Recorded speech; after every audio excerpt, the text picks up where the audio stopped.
Assalamualaikum warahmatullahi wabarakatuh. Alhamdulillahi rabbil alamin. Wassalatu wassalamu ala asyrafil mursalin Sayyidina wa maulana wa qudwatina wa uswatina Muhammad wa ala alihi wa ashabihi wa tabi'in وَتَابِعِهِمْ بِإِحْسَانٍ إِلَى يَوْمِ الدِّينِ سُبْحَانَكَ لَا عِلْمَ لَنَا إِلَّا مَا عَلَّمْتَنَا إِنَّكَ أَنْتَ الْعَلِيمُ الْحَكِيمُ اللهم ربنا افتح بيننا وبين قومنا بالحق وأنت خير الفاتحين رب اشرح لي صدري ويسر لي أمري واحلل عقدة من لساني يفقه قولي اللهم رب يسر ولا تعسر اللهم رب تمم بالخير والحمد لله رب العالمين.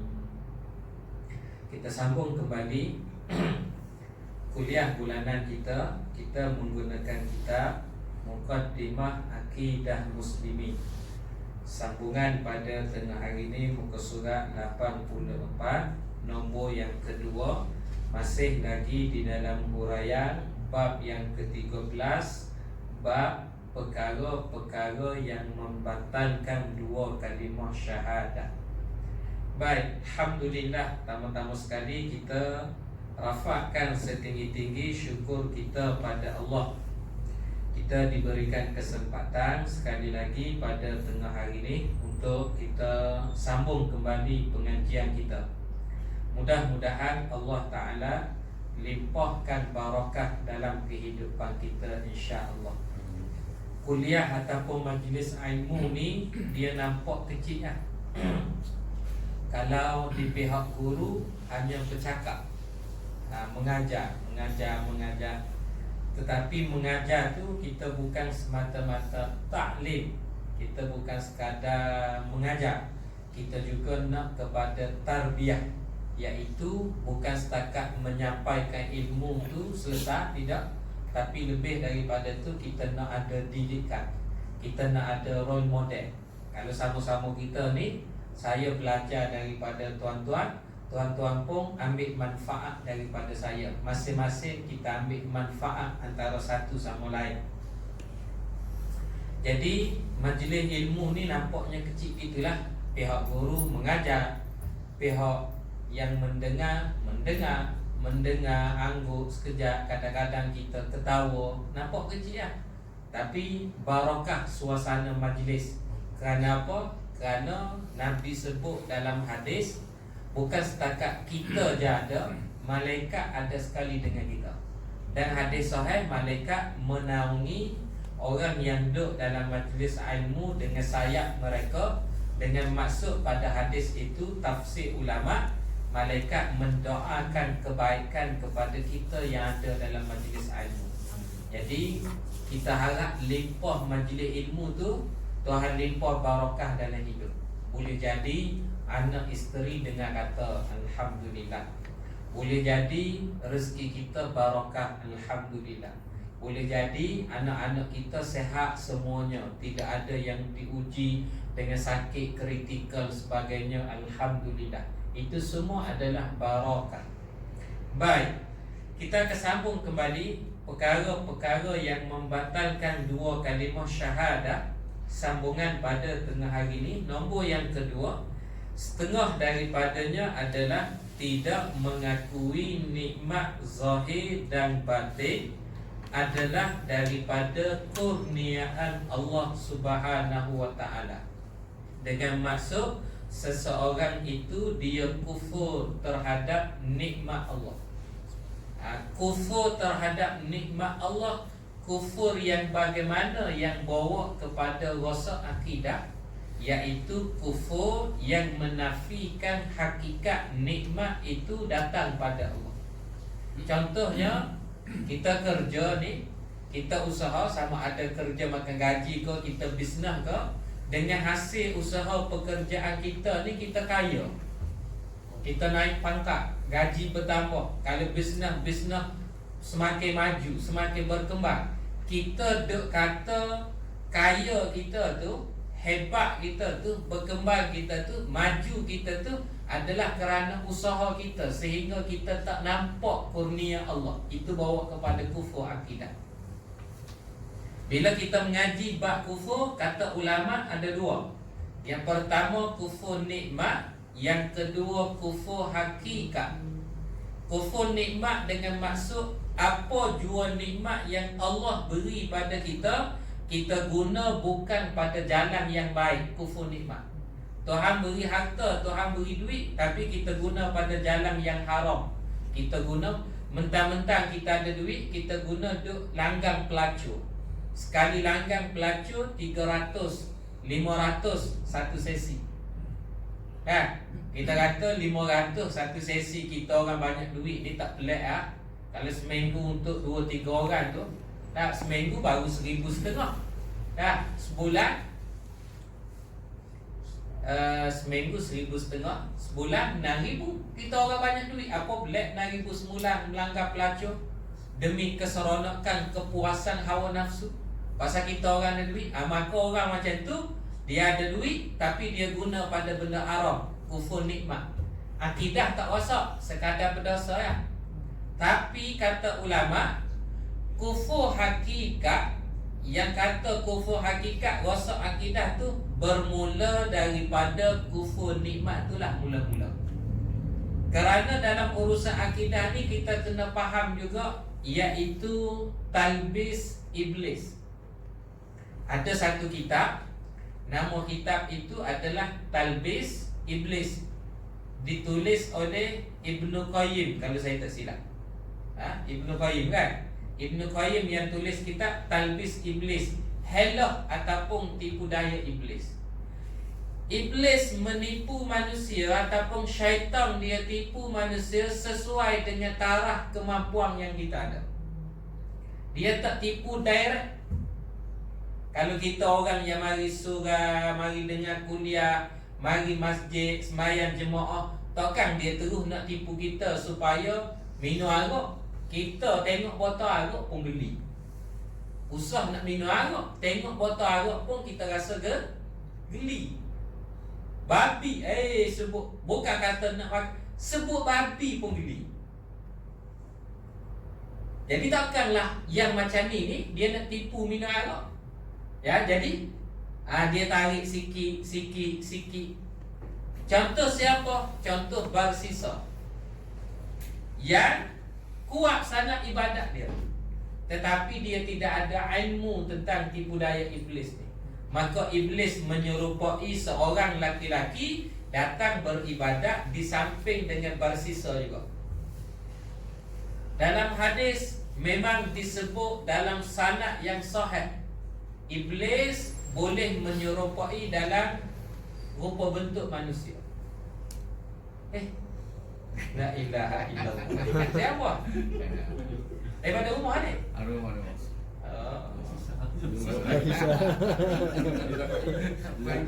Menyerupai.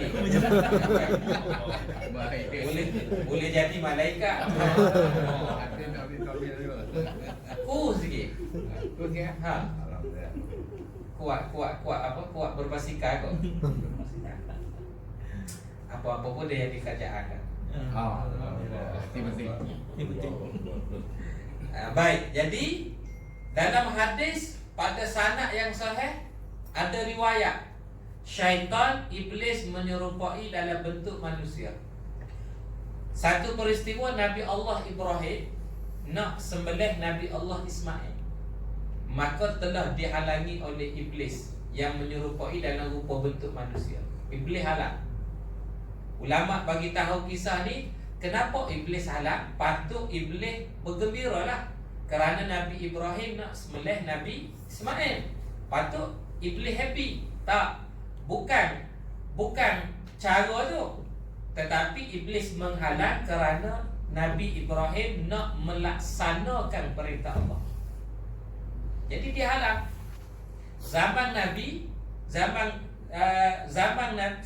Zaman Nabi, Abu Hurairah yang jaga harta Baitul Mal, syaitan menyerupai laki-laki datang mencuri harta Baitul Mal. Ditangkap. Dia merayu-rayu kata, tolong lepaslah aku orang miskin. Abu Hurairah tak sampai hati, lepas. Esok curi sampai 3 kali. 3 kali tu dia bagi tahu betul dia nak bawa pada Nabi. Laki-laki ni merayu, dia kata, aku ajar pada kamu satu amalan yang kalau kamu baca ni ditakuti oleh jin syaitan. Dia pun ajar baca ayat kursi. Abu Hurairah bawa kepada Nabi dan Nabi mengesahkan benda tu. Dan Nabi bagi tahu itu adalah syaitan yang menyerupai dalam rupa manusia. Dan pada hadis yang sahih Rasulullah sebut jin ini, syaitan ini, dia ada dalam 3 bentuk kejadian. Bentuk pertama yang ada sayap, terbang di udara. Itu bentuk pertama. Memang ada golongan jin, golongan syaitan yang terbang di udara, yang mempunyai sayap. Jadi tak pelik lah kalau kata orang pergi ke overseas ke apa, balik kena gangguan, jin yang di overseas itu ikut dia balik ke tanah air. Kerana jinnya ada sayap, boleh ikut. Yang kedua, yang menyerupai dalam rupa bentuk binatang.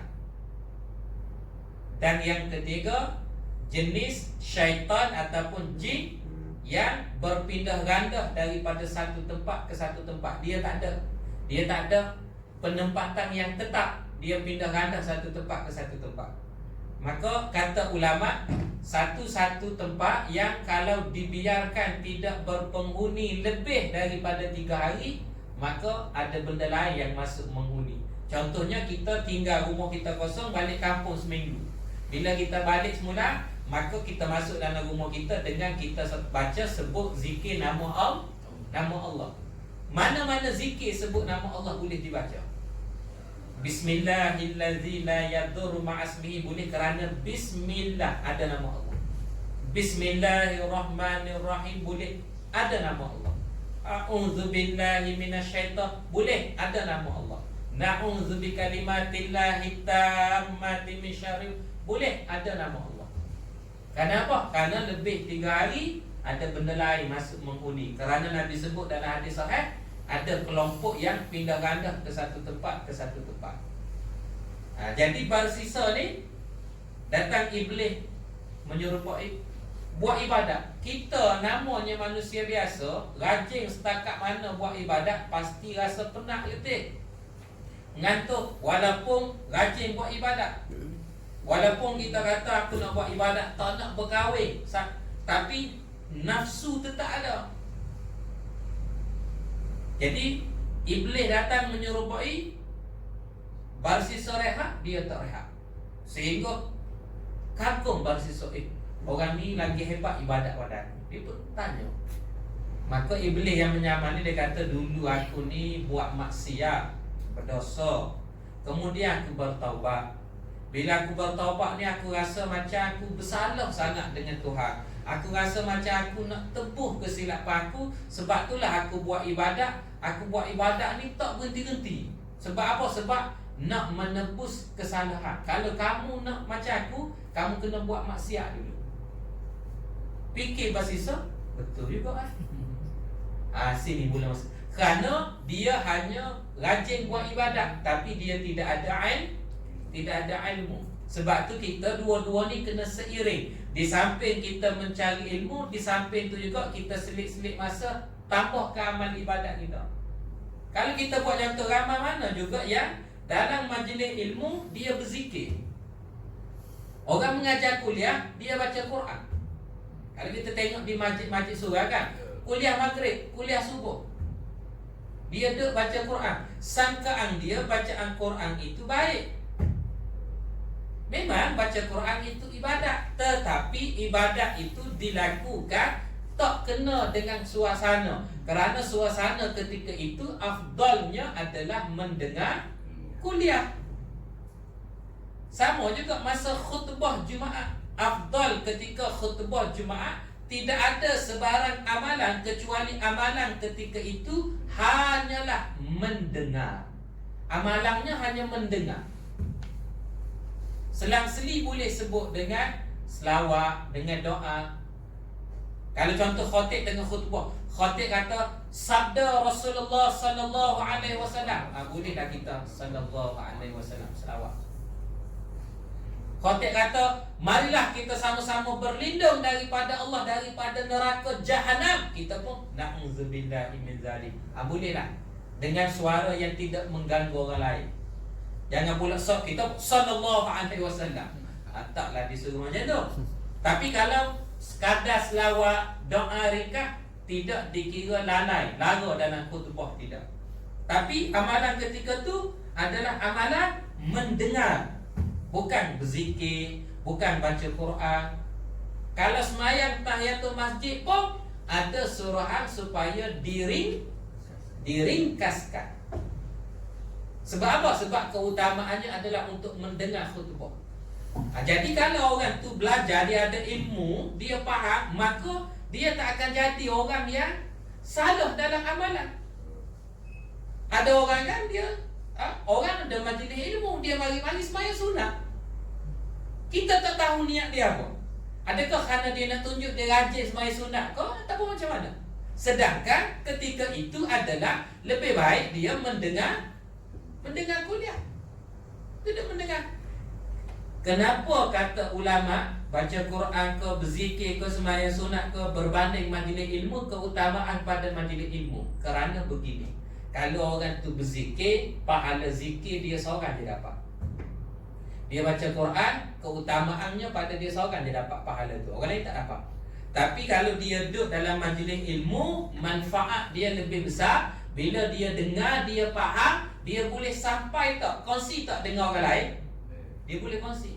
Katalah mari dengar kuliah tengah hari ni bincang masalah tentang haid dan nifas. Bila dia dengar, bini saya hari tu tanya, saya kan tak boleh jawab. Rupa begini ustaz, maknanya saya kena. Dia tak cerita ustaz dalam hati. Maknanya kena balik bagi tahu isteri, salah hari tu yang abang sebut tu. Balik bagi tahu bini. Hasil dia mari mengaji. Kalau dia sembahyang sunat, tak ada. Dia seorang je. Jadi gitu keadaan dia. Jadi bersisa kerana dia panggil kaki ibadat, istilahnya dia panggil abid. Tapi dia tidak alim, dia tidak ada ilmu. Jadi setengah daripada perkara yang merosakkan akidah kat sini, bila mana seseorang tu tidak mengakui nikmat zahir dan batin, kurnia hakikat tu. Firman Allah Ta'ala, wa in ta'uddu ni'matallahi la tuhsuha innal insana lazalumun kafar. Yang bermaksud, dan jikalau kamu menghitung nikmat Allah, tidaklah kamu dapat menghitungkannya kerana terlalu banyak. Sesungguhnya manusia itu sangat zalim dan sangat ingkar. Nikmat ni bahasa Arab, terjemah Melayu kesenangan. Mana-mana bentuk yang kita dapat dalam hidup, benda tu senang untuk kita, maka tu nikmat. Boleh dengar kuliah, perut tak merangkak, nikmat. Telinga dengar molek tak ada terganggu, nikmat. Lebih nikmat bersandar kat tiang. Dia panggil 2 kali nikmat. Jadi itu nikmat. Boleh buang air besar, boleh buang betul-betul, nikmat. Saya bulan lepas saya tak datang, bagi tahu adik kata sebab baru keluar hospital. Memang alhamdulillah pulih sepenuhnya dah sakit bertahun-tahun. Alhamdulillah setakat ni pulih sepenuhnya. Bulan lepas masa cuti raya Cina tu, last saya masuk hospital buat satu operation lagi. Jadi saya duduk hospital 6 hari 5 malam di Kampung Baru. Orang sebelah saya ni, sebab saya 6 hari 5 malam, lama jugalah. Tapi tahun lepas hampir 3 minggu. Kali ni kira pendek lah 6 hari 5 malam tu. Walaupun rasa lama juga 6 hari, sebab orang katil sebelah ni bertukar 4-5 orang dah. Orang katil sebelah saya. Saya ada caruman takaful yang melayakkan saya duduk single bed. Tapi sebab hospital katil yang single room tu penuh, jadi dia masukkan pada bilik berdua. Sebab yang satu bed tu penuh orang kan. Jadi orang sebelah ni dalam ramai-ramai ada satu laki-laki saya jumpa, dia punya masalah, dia tak boleh buang air besar. Bila tak boleh buang air besar, dia kata perut dia jadi bunci. Tengok, rupa-rupanya bila tak boleh buang air besar tu, rupa-rupa dia adalah satu mudarat. Jadi kita boleh buang air besar, nikmat. Cuma kadang kita tak. Maka ulama kata begini, nak hargai nikmat sehat, pergi ziarah ke hospital. Nak hargai orang tua mak ayah, pergi ziarah rumah orang tua. Kita pergi hospital, tengok orang ni sakit, tengok bayi tu, Allah, barulah kita akan rasa, ya Allah, butuh sangat, anak-anak aku semua sehat. Itu namanya barakah yang saya sebut di awal tadi. Kita kadang tak nampak, kita tak rasa, alah, majlis ilmu bukannya ada apa-apa. Tak, kita doa pada Allah supaya kita jadi orang yang senantiasa melazimi majlis ilmu di mana pun kita duduk. Mudah-mudahan demikian. Mana-mana guru yang ada mengajar, pandangan kita guru tu adalah guru yang boleh bimbing dengan cara baik, kita istiqamah melazimi. Mudah ada barakahnya kat situ. Baik.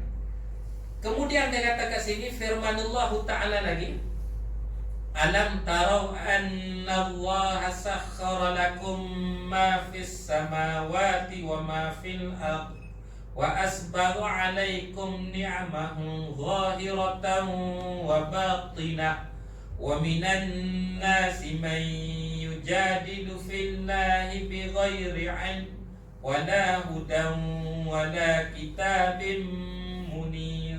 Yang bermaksud, tidakkah kamu perhatikan sesungguhnya Allah telah menundukkan untuk kepentingan kamu apa yang ada di langit dan apa yang ada di bumi. Turun nikmat daripada langit berupa air hujan, mari nikmat daripada bumi tumbuh-tumbuhan, dan menyempurnakan untuk kamu nikmatnya zahir dan batin. Yang kamu nampak tengok, yang kamu tak nampak tengok. Dan di antara manusia masih ada yang membantah tentang keesaan Allah tanpa ilmu pengetahuan atau petunjuk dan tanpa kitab yang memberi penerangan.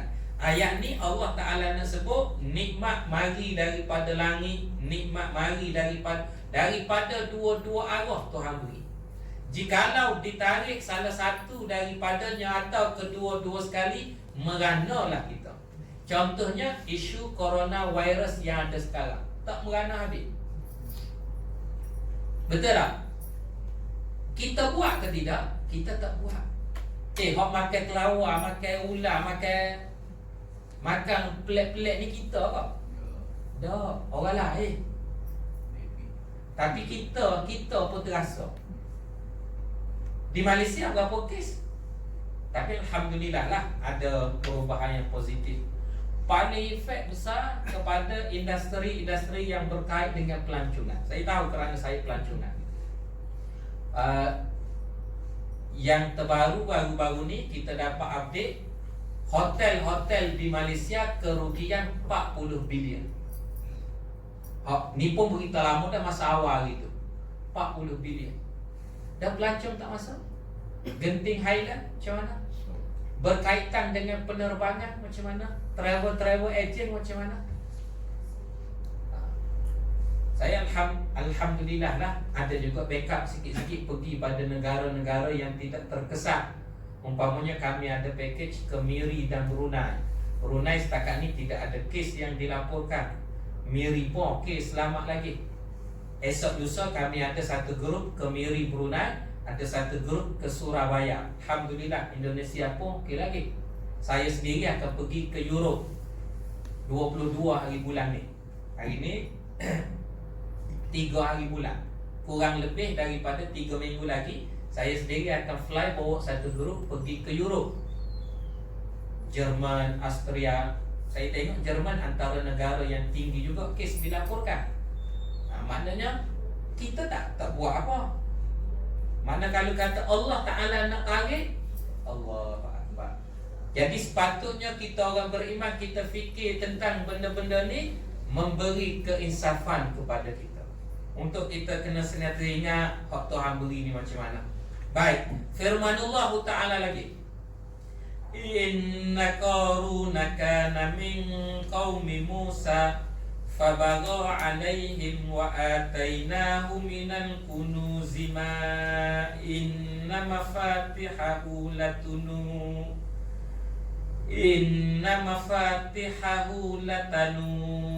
bil usbati ulil quwwati idh qala lahu qaumuhu la tafrah innallaha la yuhibbul farihin wabtaghi fima ataakallahu ad-daral akhirah wa la tansa nasibaka minad dunya. Sini kena hati-hati sikitlah kerana sin dengan sod ni makhrajnya sama, cuma sifat huruf beza. Wala tansa nasi. Jadi pada huruf sin tu tak boleh tebal lah, kerana sin tu nipis lah. Wala tansa nasi. Sod tebal, sifat isti'la.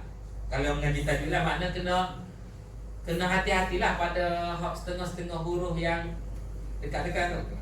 Wala tansa nasibaka minad dunya wa ahsin kama ahsanallahu ilaik wa la tabghil fasada fil ard innallaha la yuhibbul mufsidin. Qala innama utituhu ala ilmin indi awalam ya'lam anna allaha qad ahlaka min qablihi minal quruni man huwa ashaddu minhu quwwatan wa aktsaru jam'a wa la yus'alu an dhunubihimul mujrimun. Yang bermaksud sesungguhnya Qarun adalah termasuk di kalangan kaum Musa. Qarun ni zaman Nabi Allah Musa alaihissalam. Tetapi dia Qarun berlaku aniaya terhadap mereka, dan kami telah menganugerahkan kepada Qarun perbendaharaan harta yang kuncinya. Allah beri kepada Qarun harta yang melimpah ruah, sehingga anak kunci gedung-gedung yang dimiliki oleh Fir'aun, bukan bangunan, anak kunci bangunan. Anak kunci bangunan itu sungguh berat dipikul oleh sejumlah orang yang kuat-kuat, sehingga anak kunci gedung saja dipikul oleh sebilangan manusia yang berbadan sasa, bertubuh tegak, sada-sada, yang memikul kunci-kunci gedung-gedung yang dimiliki oleh Fir'aun. Saya lupa dah berapa orang, tak silap saya ada riwayat kata 70 orang, tapi saya lupa cara tepat.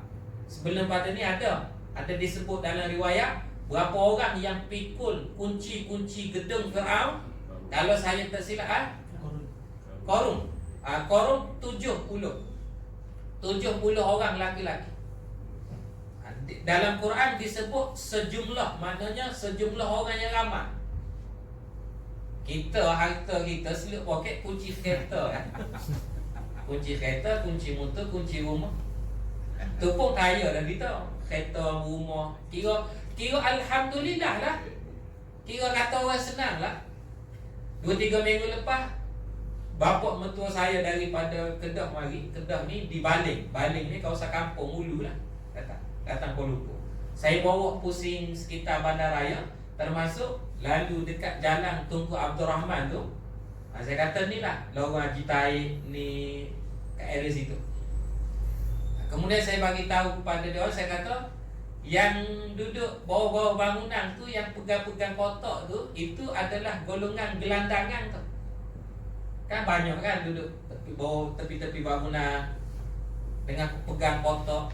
Patut orang duduk edar-edar makanan. Itu golongan gelandangan, homeless, orang tak ada rumah.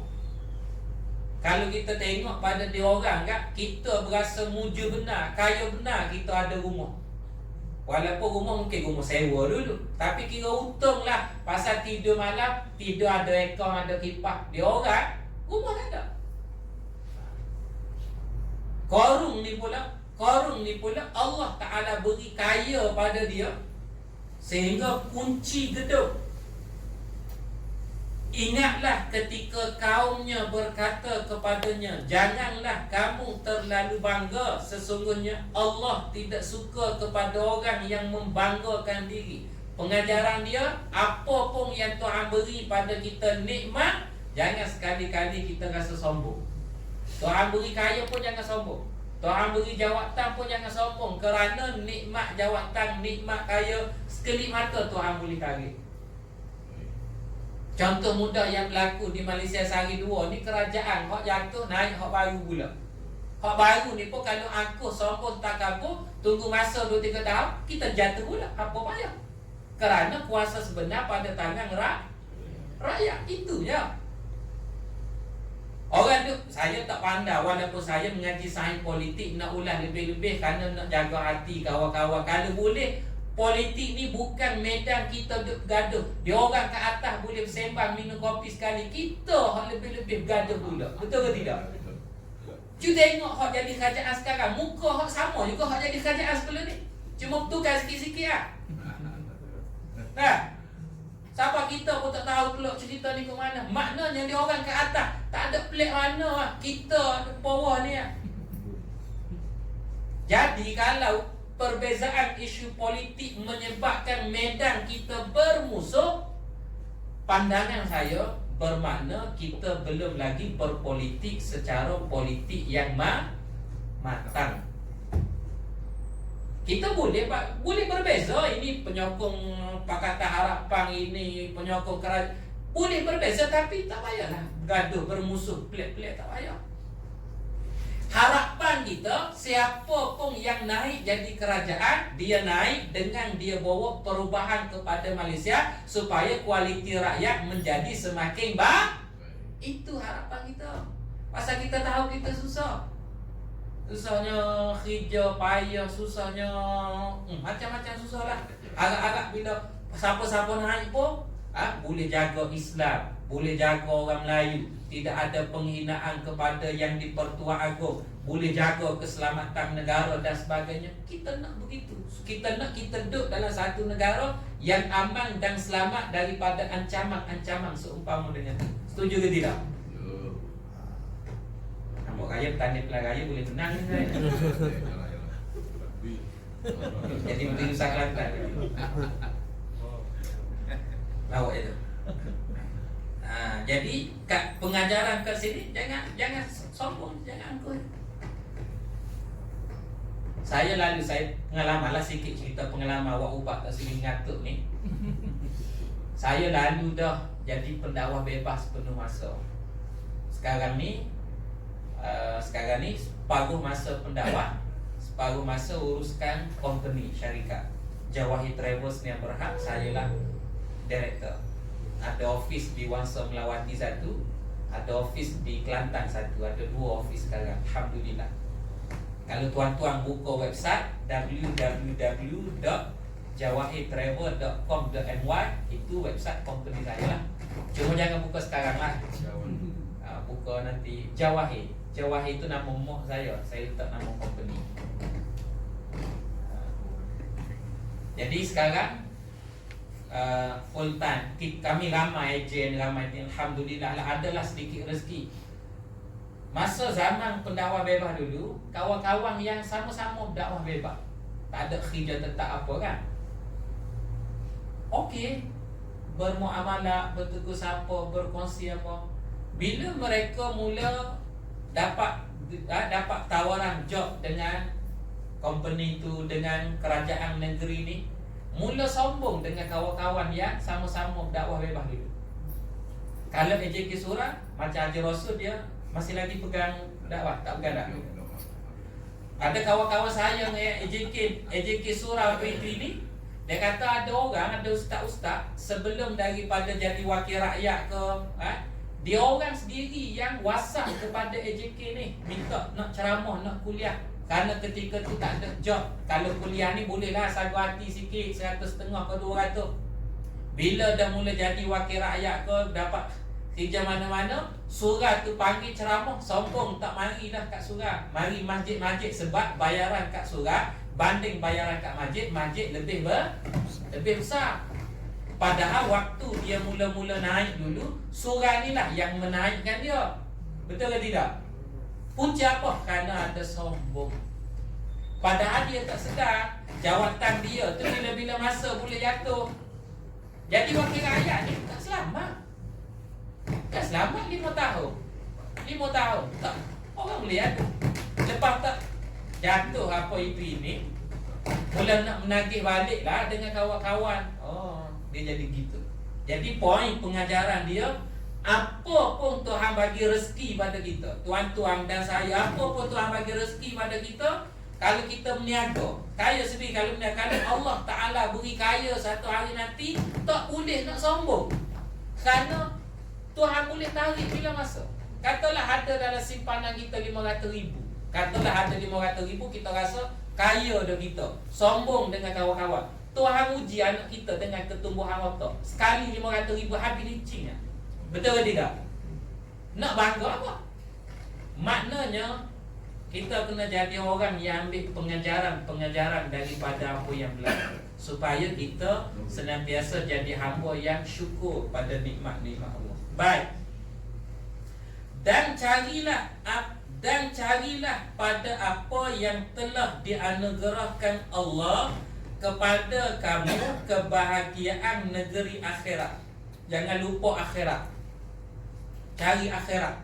Pada masa yang sama bila Allah Ta'ala kata wabtaghi fima atakallahu daral akhirah, walaupun Allah Ta'ala kata carilah kesenangan pada hari akhirat, Tuhan juga sebut wala tansa nasibaka minad dunya, jangan pula kamu lupa bahagian kamu atas dunia. Kamu cari akhirat, kena cari akhirat. Tapi Quran pun kata jangan lupa juga bahagia atas dunia, kerana kamu duduk atas dunia. Di sinilah orang beriman kena seimbang antara dunia dan akhirat. Saya sentuh cerita terakhir sebelum kita buat penutup kuliah kita tengah hari ni. Kita orang muda, ramai-ramai orang muda belakang ni. Kebetulan tadi saya kuliah Muslimat pagi tadi. Saya pun nukil cerita yang sama, kerana cerita masa kuliah Muslimat tadi dia berkait juga dengan perempuan. Dan cerita pada tengah hari ni kerana kita orang muda belaka. Dan saya tahu tuan-tuan pun tahu tentang kisah ni, iaitu baru-baru ni negara kita dikejutkan dengan kematian beberapa artis yang diistilahkan mati mengejut. Pertama, artis yang terlibat dalam dunia raja lawak. Kita kenal gelaran dia Abang Oceh. Meninggal kita kategorikan mengejutlah kerana demam panas 2 hari, hari ketiga mati. Siapa-siapa yang tengah hari ni demam panas 2 hari dah hati-hati. Nampak gaya bila tanya sihat belaka lagi ni. Demam panas 2 hari meninggal. Seorang hamba Allah. Satu. Yang kedua, seorang pelakon asal daripada Malaysia tetapi berkahwin dengan artis Indonesia, menetap di Indonesia ketika usia 40 tahun kena serangan jantung pun mati. Tahu pelakon ni kan? Nama pelakon siapa? Nama isteri dia siapa? Saya tengok sebab viral Facebook, dekat Instagram pun keluar, isteri dia tu nama Bunga Cinta Lestari ke apa? Yang isteri dia tu Bunga Cinta Lestari. Saya tengok tentang kisah cinta dia dengan suami tu terlalu hebat, sehingga suami mati tiap-tiap hari pergi kubur suami ziarah, pasal sayang. Dan suami dia dikebumikan di satu tanah perkuburan elit di Jakarta, nama San Diego Hills. Nama tempat tu, tempat orang-orang elit. Dia booking siap-siap dah liang lahat sebelah suami dia. Pasal apa? Punya sayang, punya cinta pada suami dia. Nama almarhum Ashraf Sinclair tu. Yang saya nak ambil apa? Saya tengok kisah dia lepas almarhum ni meninggal, orang duk cerita tentang kekayaan yang dia tinggalkan. Dia kaya. Hamba Allah ni artis dia kaya, tinggal harta aset yang banyak. Anak laki-laki seorang, meninggalkan isteri, isteri pun artis, isteri pun ada harta sendiri. Jadi harta dia kaya. Saya cerita dalam kuliah Muslimat tadi, saya cerita macam mana. Saya kata hamba Allah ini dia telah pergi bertemu Allah, selebihnya urusan Allah dengan dia. Sebagaimana kita pun satu hari nanti kita akan pergi bertemu Allah, dan urusan kita dengan Allah pun antara kita dengan Allah. Setuju? Tapi kita boleh ambil pengajaran. Hamba Allah yang meninggal ni, yang meninggalkan harta banyak, sehingga orang kata kalau dia mati tinggal anak laki-laki dia takkan susah lah, kerana harta yang banyak. Baik, kalau harta yang banyak yang dia tinggalkan itu, kalau ada manfaat untuk akhirat dia, maka dia beruntung waktu dia berada di dalam lubang kubur. Kalau ada, kita tak tahu tentang dia, urusan dia dengan Tuhan, kita cuma nak ambil pengajaran. Tetapi seandainya harta yang banyak yang dia tinggalkan, ketika dia mati dia berusia 40 tahun. Nak tanya 40 tahun ni tua ke muda? Muda. Dan 40 tahun ni adalah ketika usia puncak mengumpul kekayaan. Betul ke tidak? Ketika usia puncak kumpul kekayaan, ketika kumpul kekayaan, harta yang dikumpul langsung tidak ada manfaat untuk akhirat, tiba-tiba mati di puncak kekayaan, maka dia mati masuk dalam kubur seakan-akan.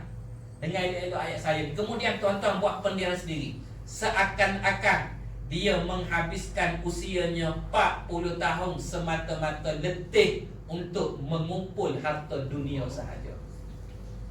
Naya ke tidak? Nak kumpul harta ni tuan-tuan ingat senang kok? Saya dan tuan-tuan tahu, saya buat bisnes, tuan-tuan kerja 8 pagi, 5 petang, 8 sebulan berapa kita kumpul? Kita katalah kita kumpul duit 2,000 sebulan, 2,000 sebulan, potong daripada gaji bersih kita kumpul, tak ada manfaat akhirat. Sampai satu masa umur 40, mati kita. Puluhan ribu yang kita kumpul, ibarat kita hanya letih kumpul duit. Dan bila kita mati, kita guna ke tidak duit hak kumpul tadi? Ni pengajaran nak ambil. Sebab tu Quran kata, cari akhirat. Pada masa cari akhirat, jangan lupa bahagian urusan dunia. Baik, last sekali penutup ke sini. Dan berbuat baiklah kepada orang-orang lain sebagaimana Allah telah berbuat baik kepada kamu. Dan janganlah kamu membuat kerosakan di muka bumi, kerana sesungguhnya Allah tidak menyukai orang-orang yang berbuat kerosakan. Qarun berkata, sesungguhnya aku hanya diberi harta itu kerana ilmu yang ada padaku. Qarun kata harta banyak yang dia ada ni hasil usaha dia sendirilah ni. Dia tak mengaku dah kurniaan Allah beri pada dia. Sebab dia pandai, dia cerdik cari harta, dia pandai buat bisnes. Dan apakah ia Qarun tidak mengetahui bahawasanya Allah telah membinasakan umat-umat sebelumnya yang lebih kuat daripadanya dan lebih banyak mengumpulkan harta, dan tidaklah perlu ditanya kepada orang-orang yang berdosa itu tentang dosa-dosa mereka. Firmanullah Ta'ala, wallahu a'lam. Kita berhenti setakat tu. Jadi kita boleh ambil beberapa pengajaran daripada sini. Pengarang kitab bawa data contoh seorang manusia bernama Qarun yang mula tidak mengakui hakikat sebenar kekayaan dia hasil kurniaan Allah. Dia merasakan apa yang dia dapat daripada usaha titik peluh dia semata-mata. Wallahu a'lam. Panjang umur dan rezeki. Kita sambung kembali dalam kuliah-kuliah yang akan datang. Mohon maaf terkasar bahasa terlebih bicara. Assalamualaikum warahmatullahi wabarakatuh.